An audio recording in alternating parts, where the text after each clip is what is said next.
តែតែជនបែគីឌីទាំងអស់ថ្ងៃនេះសូមបង្ហាញជាមួយប្រភេទ MSI កតនាជាងមកមើលរៀងទាំងអស់គ្នាប្រភេទនេះកតនា17អញ្ចឹងយើងមកមើលដោយ port ទាំងអស់គ្នាប្រភេទនេះ USB 2 port ខាងនេះយើងមានដោយ network HDMI Type C USB និងដោយ audio ប្រភេទនេះបំពាក់ដោយអេក្រង់17 inch 2K 240 Hz និងជាប់មកជាមួយប្រភេទ Intel Core i7 ចំណងទី14 RAM 16GB SD 1 TB ជាមួយនឹង RTX 568GB អញ្ចឹងប្រភេទនេះបងអាចចេញមកតេស្តផ្ទាល់បានដោយសារខាងហាង Becky ដែលយើងបានដាក់តាំងប្រភេទនេះអ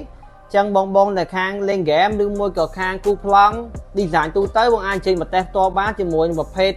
CPU Core i7 ចំណងទី14ជ្រីឲ្យតម្លៃវិញត្រឹមតែ$1499តែប៉ុណ្ណោះមានការធានារយៈពេល2ឆ្នាំអរគុណ